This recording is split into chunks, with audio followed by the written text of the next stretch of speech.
Okay, so here we are at Shakespeare Glass on a very hot day. It's going to be a bit of a strange video, this one is, because Laura, who's taking the video, won't get anywhere near the furnace and she's standing already because she said it's too hot, but there we go. So this is going to be a video of me making a medium coast vase, and it's going to be a full length video, so it will take about 20-25 minutes to make the vase. We're not going to edit it, we're not going to cut it, it's going to be the opposite of anything you've seen on AI glass blowing, sort of. So we have the colour laid out here. So we have a turquoise and a blue laid out already. Those are going to be the base colours for the vase. If I go and get you a vase to show you what we're going to make.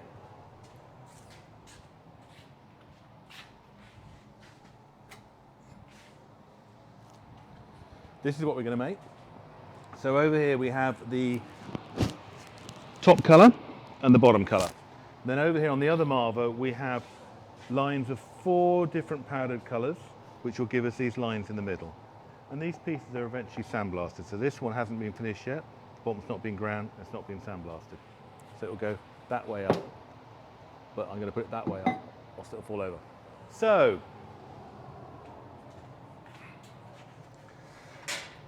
take a blowing iron. I'm going to get the blowing iron, the end of it, a little bit hotter. So this is going to be 2 gathers. So when we're blowing glass, we talk about the amount of glass we get as a gather. So you gather some glass out of the furnace. You have to let that cool down to gather some more glass on top of it. Okay? So this is my furnace, and in here we have a pot that holds about 130 litres of hot glass. You could see it if Laura could come any closer to it, but she's not going to. Right, so the irons need to be a little bit hotter than that. So this is on 24 hours a day, 7 days a week, and the glory hole over there we just put on when we're blowing glass. And the glory holes use more gas than the furnace does. So in a day, the glory hole will use, if we blow glass for say 6 hours, the glory hole will use twice as much gas as the furnace, roughly. So there's a little bit of colour in the end of that, so I'm going to gather some glass on the end.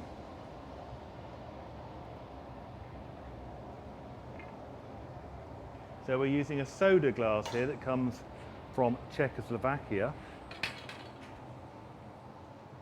It's a very nice, clean glass to use. Glass is man-made, so different glasses are designed for different purposes. This glass is pretty good to blow with and pretty easy to melt. So I've got a pad of wet paper and I'm just shaping my gather. So you have to keep the glass true to the iron. We call it keeping on centre, keeping the glass on centre. If I stop turning, you can see it drops very quickly. So then I've got to turn it 180 degrees and get it back on centre. I'm going to put some air in it. So I've blown down the iron, my thumb is over the end of the iron, and you can see the bubble will expand on its own. So I've blown down the iron, I've got the air under compression down the iron, then as the air heats up, it expands. Because my thumb's on over the end, it has to blow the bubble out.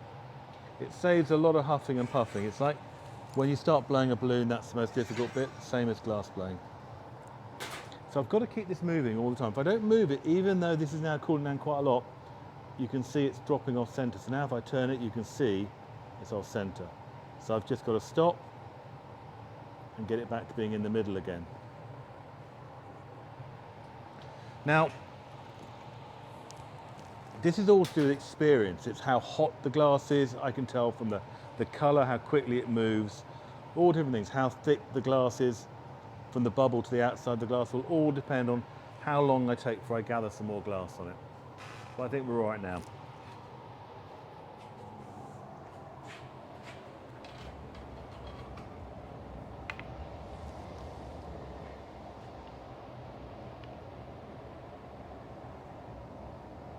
So you can see now I've got a considerable amount more glass. I'm going to go back to my chair and I'm just going to shape it with the paper. So as it goes round, you can see there's an air bubble in it there and another one inside it. I don't really mind about things like that. That's all part and parcel of handmade. So I'm just shaping that gather up until it's smooth and round. And then what I'm going to do is I'm going to stick it back in the glory hole, because I want the outside of it to be as hot as it can be. So up to now there's no colour on this piece, so I'm now going to start putting the colour on. So I'm going to come over to this marble here. I'm going to put the turquoise nearest the top of the blowing iron and the blue at the bottom. So you can see I'm holding the iron at massively different angles.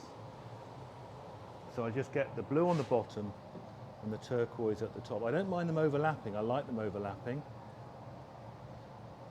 If I wanted very precise colour, I'd probably use a different way of doing it, but I quite like the effect that powdered colour gives you.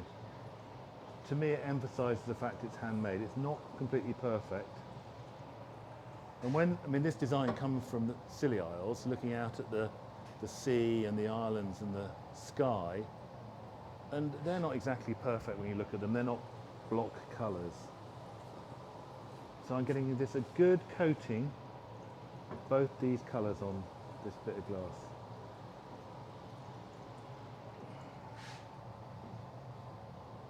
And you can see when you use green and blues, you can see what colour they are. Some of the other colours, when they're hot, you can't tell what they are.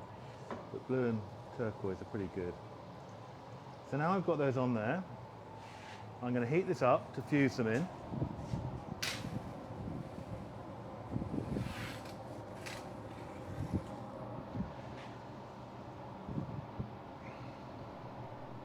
And then we've got to put the decoration on, which is those lines of colour there.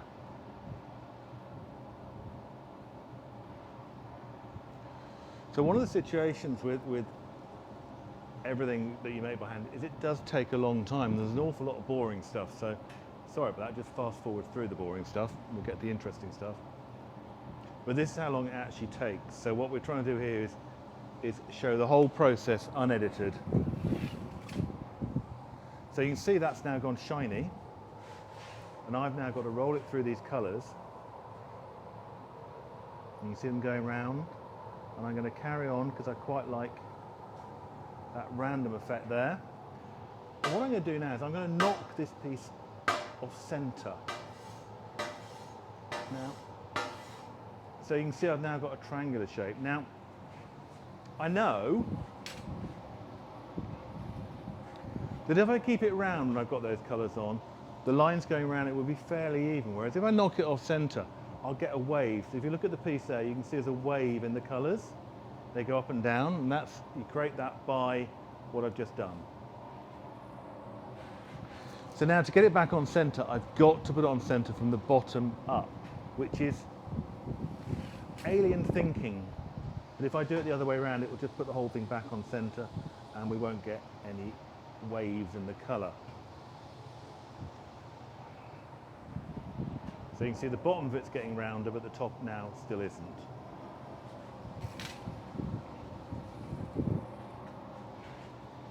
So the art of glassblowing is to keep the whole bit of glass as hot as you can do. So there's an awful lot of standing around in front of the glory hole, which on a day like today is not particularly good. It must be, what, the second hottest day of the year so far? Something like that. So when I think it's hot enough, I'm going to go back to the chair and I'm going to use my pad of newspaper to get this back on centre. So there's a lot of preparation before you even start really blowing the piece out properly. Getting all the colour on takes a lot longer than you might think. The actual blowing is a relatively quick thing at the end of it. And every time you put colour on, you're effectively cooling the piece down with rolling on a metal table or rolling it through wet paper. So you can now see that those lines are slightly wavy. And I'm having to work quite hard to get it on centre because the whole piece is relatively cool.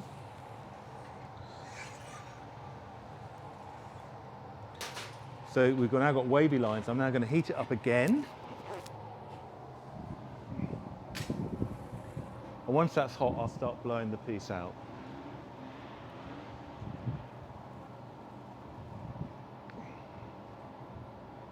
I think everyone who's come in my workshop today has commented on how hot it is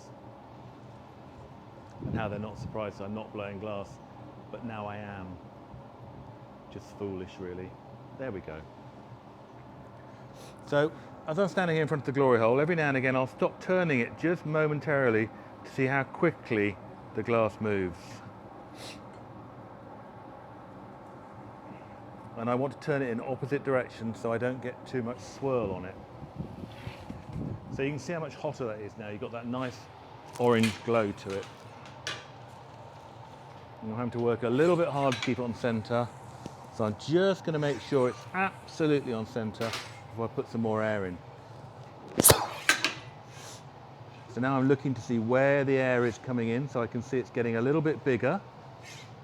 So now I know exactly where the end of the blowing iron is.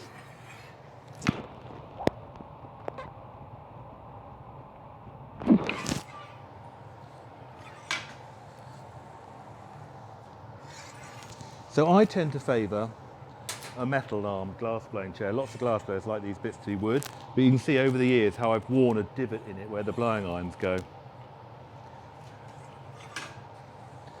which is now very useful. So once again, I'm going to heat it up.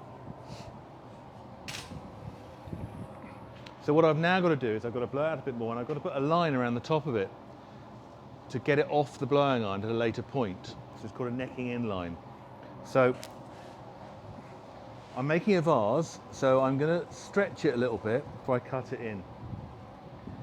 Now I've got two pairs of jacks over there. I've got a very large pair of jacks, which is way oversized for a piece this size, but I've sort of hurt my fingers a bit, which sounds a bit pathetic, but I'm finding using a big pair of jacks a little bit easier at the moment.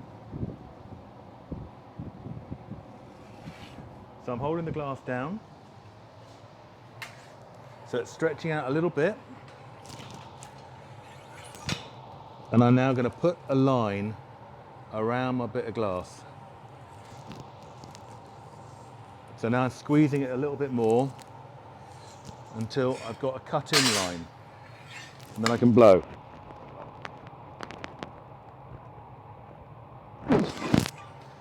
So, putting it all back on centre.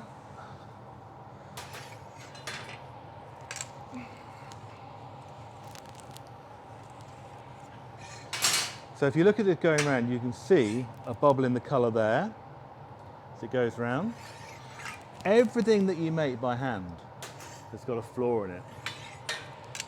That's what makes it handmade, and that's what gives it, whatever you want to call it, soul. It's what the beauty of handmade is. Which always seems a bit strange to me when all we do as craftsmen is try and make things as perfect as we can do. So now I'm going to open a door on the glory hole.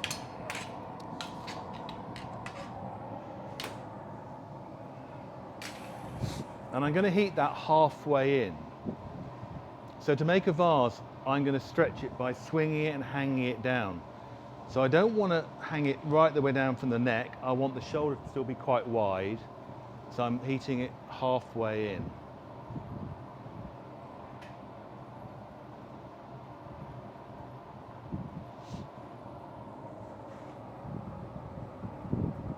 And obviously my glory hole is in dire need of repair at the moment, which is on my list of jobs for this week. So I've got two things that I need to flatten the bottom a little bit and make the piece longer.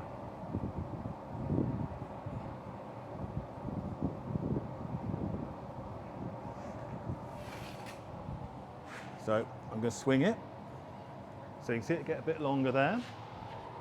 Don't want to get too long at the moment because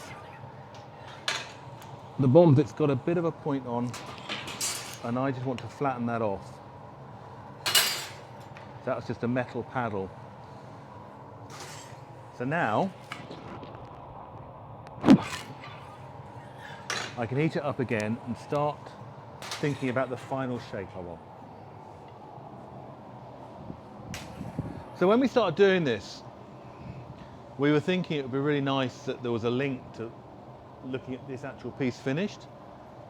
So when this video goes up, it'll be approximately 2 or 3 days after we've made it. So today is Monday. Oh no, it's Tuesday, sorry, it's Tuesday today. So I'll finish this piece probably tomorrow or Wednesday. And then what we'll do is we'll put the finished piece up along with the video. So it would be nice to do it all live, but it ain't going to work like that. And it isn't quite Blue Peter-ish with, here's one we made earlier. I'd like really to make sure that this actual piece is the one that's connected with the video.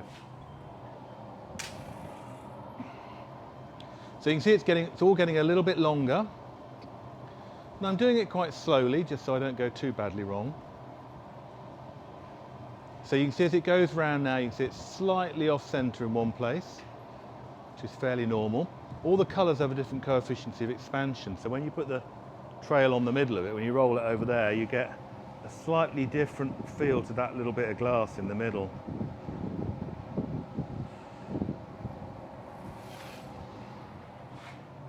So again, I'm going to swing it again.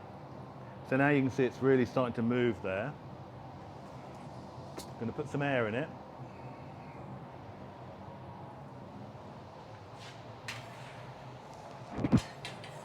So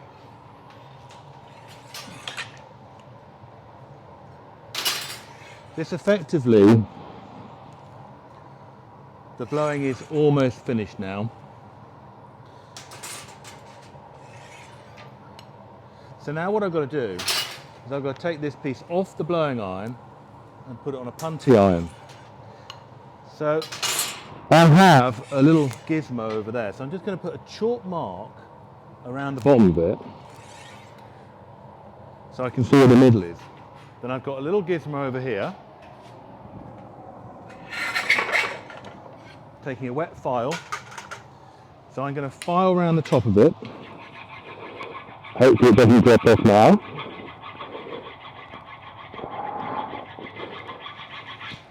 Over here, and I'm going to tap it and it'll come off. So you can see that there. If I then flick that round, you can see the chalk line I put on the bottom of it, so I can see where the middle is.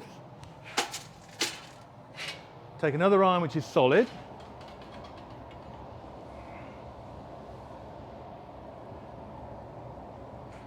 So I've gathered a little bit of hot glass on that, and I'm going to make a little donut punty. So I'm just going to tap it on the floor. So now that's a little bit of a donut shape, and I'm going to come over and I'm going to stick it into the middle of that circle I made. Need to let it cool down a little bit. You can see it's very wobbly still. Very wobbly. In fact, that's come off there. So I'm going to do that again. And we're now in trouble because we're now taking a little bit too long. So my piece of glass might be getting quite cold at the top, which might mean it's going to crack. So we'll see. So again, stick it in the middle at the bottom.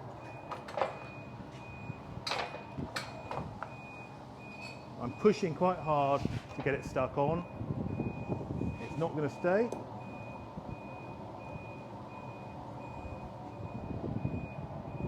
We're on. And we're in the glory hole. So now I'm heating up the top of it. So it's a little bit of drama for you. You can see it gets quite exciting. Sounds like we've got a DPD delivery as well. So now I'm going to heat up the top of the piece. It didn't sound like it cracked. Very often when you do that, when you mess up like that, that slight delay will mean that the top, you just get a crack down from the top. But I don't think we did that time. So I'm going to flash the whole thing over, make sure it's all relatively warm.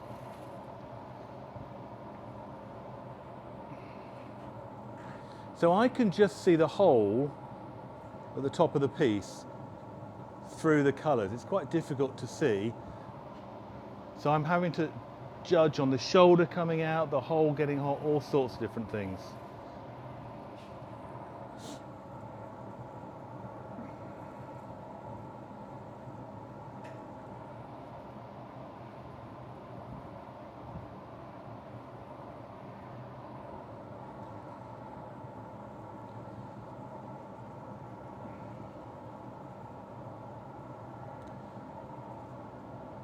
So you can see how long it takes to get the piece of glass back up from about 600, 700 degrees back up to 1000. You can see the shoulder getting wider there.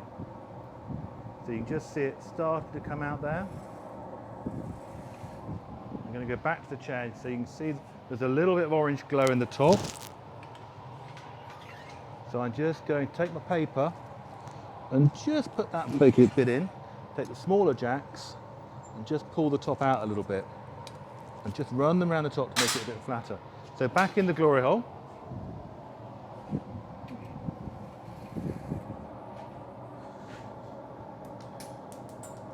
That's a little bit of glass falling off the punty.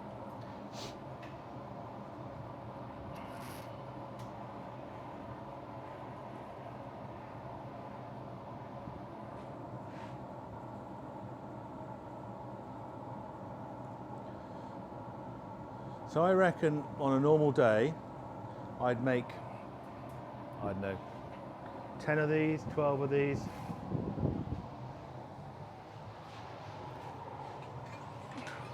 But most normal days in here involve something happening you hadn't really planned for. So a normal day, if I got, it's not a whole day's glass blowing, sadly. You have to presume a normal day is you're going to be interrupted by something. So as you can tell, it takes quite a long time to just edge the piece out. So I reckon we've probably got 2 more reheats.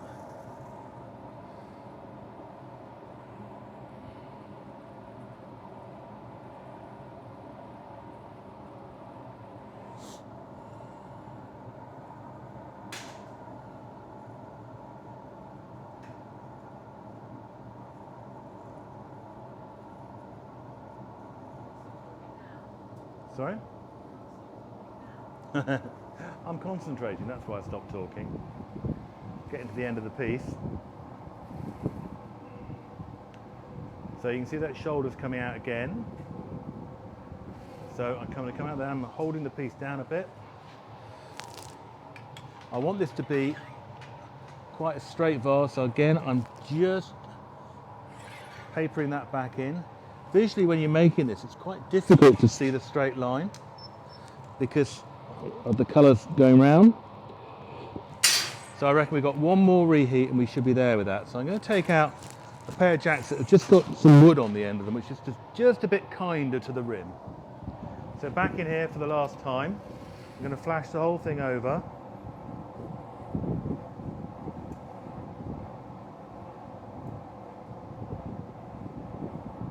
This really isn't glass blowing weather, I don't think.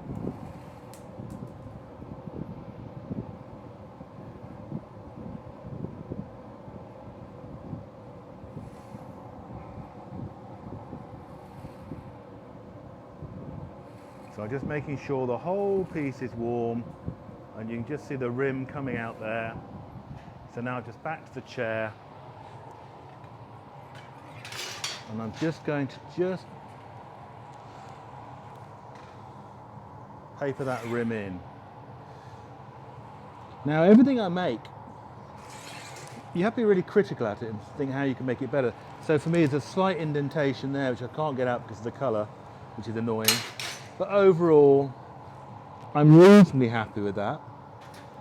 So that piece finished. So you see there's an air bubble there in the colour, which I quite like. I think it adds a bit of soul. And that has to now go away to cool down slowly.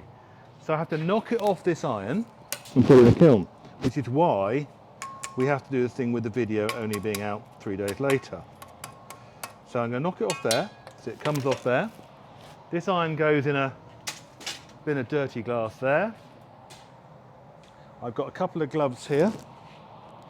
Now I'm just going to warm these up because if I touch them with a cold glove, touch that piece with a cold glove, I could crack it. And this piece is 700 degrees still, something like that. So I'm going to pick it up.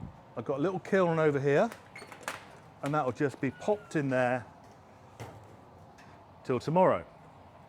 So what I'll do today is I'll fill that kiln up and then at the end of the day I'll turn it off. At the moment it's at 500 degrees and it cools down overnight to room temperature. So there you go. Thank you very much for watching. I expect there's about half of you left by now.